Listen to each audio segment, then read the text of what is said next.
আপনারা জানেন যে গতকালকে নওগাঁ জেলার নিয়ামতপুরে মর্মান্তিক হত্যাকাণ্ড সংঘটিত হয় এবং হাবিব, পপি, বাবা মা এবং তাদের দুই সন্তান জাকির এবং সাদিয়া এই হত্যাকাণ্ডের বলি হয়। এবং আমরা হত্যাকাণ্ডের পর থেকেই নওগাঁ জেলা পুলিশ তার সমস্ত মেশিনারি নিয়ে তদন্ত শুরু করে। আমাদের তদন্তের সাথে পিবিআই এবং সিআইডিও আমাদেরকে সহযোগিতা করে এবং সারা দিন ব্যাপী তারপরে সমগ্র রাতব্যাপী তদন্ত হয় এবং অভিযান হয়। সেই অভিযানে আমরা সর্বমোট বেশ কয়েকজনকে, আপনারা জানেন যে জিজ্ঞাসাবাদের জন্য নিয়ে এসেছিলাম 5-6 জনকে। তার মধ্যে আমরা পরবর্তীতে 3 জনকে আমরা গ্রেফতার করি এবং এই 3 জন হচ্ছে যে সবুজ রানা, শহীদুল মণ্ডল এবং শাহিন মণ্ডল। এবং এই 3 জনই, এর মধ্যে 3 জনের মধ্যে 2 জন সবুজ রানা এবং শহীদুল মণ্ডল আমাদের কাছে পুরা কিলিংয়ের কথা স্বীকার করেছে। এবং এর সাথে আমাদের অনুসন্ধানে মনে হয়েছে তদন্তে যে আরও কয়েকজন জড়িত আছে। আমরা তদন্তের স্বার্থে তাদের নাম বলছি না। এবং এটা একটা পরিকল্পিত হত্যাকাণ্ড ছিল, যেটা হচ্ছে যে নমির উদ্দিনের এক ছেলে এবং 5 মেয়ের যে সন্তান এবং তাদের মেয়ের জামাইদের মধ্যে যে পারস্পরিক শত্রুতা, জমি নিয়ে বিরোধ এবং যে তাদের মধ্যে যে ক্ষোভ ছিল যে বঞ্চিত হওয়ার, এ থেকেই এই ঘটনার সূত্রপাত হয়েছে। এবং এরা যখন ওই যে গরু কিনতে যায় 1,40,000 টাকা নিয়ে, সে গরু তারা না কিনে চলে আসে।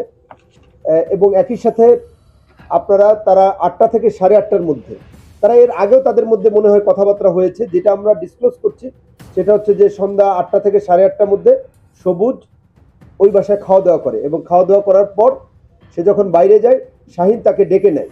শাহিন তাকে ডেকে নিয়ে ওখানেই ওই মাঠে তারা একটা পরিকল্পনা করে যে রাতের বেলা যখন লোকজন কমে যাবে তখন তারা আসবে। এবং রাত 12টা থেকে 11:30 থেকে 12টার মধ্যে, এর আগেই শাহিন ভিতরে ছিল এবং অন্যান্য লোকজন বাইরে ছিল। এরপরে রাত 1টার পরে তারা সবাই ভিতরে ঢুকে পালাক্রমে একে একে, প্রথমে আমাদের যেটা মনে হয়েছে যে প্রথমে তারা হাবিবকে তারা জবাই করে হত্যা করে, আপনারা দেখেছেন যে এখানে তারকে জবাই করে হত্যা করা হয়েছে। এরপরে হাবিবের পরে এই যখন হাবিবকে মারে, একই সাথে তারা আপনার ওই বৃদ্ধ লোকটার সিটকানি দিয়ে লাগিয়ে দেয় যাতে সে যদি কোনো শব্দ পেয়ে বের না হতে পারে। এরপরে তারা ওই মহিলা প্রস্রাবের জন্য বের হয়। তার তো 2টা বাচ্চা আছে, আপনারা জানেন যে ওই মহিলার পরনে পায়ে কিন্তু স্যান্ডেল ছিল। এবং ওই সাথে সাথে সে যখন বের হয় তার চুলের মুঠি ধরে সবুজ প্রচন্ড জোরে এই ধারালো অস্ত্র দিয়ে আঘাত করে। এবং এইটা হাসুয়া টাইপের খড় কাটার একটা অস্ত্র। এবং এর পরপরই তারা উত্তরাধিকার বিনষ্ট করার জন্য ওই তারা আপনার ওই বাচ্চা শিশু 2টাকেও একই কায়দায়, ঐশিক কায়দায় হত্যা করে। এবং ওদেরও আঘাত হচ্ছে আপনার এই গলায় এবং ঘাড়ে, বাচ্চা 2 জনেরই।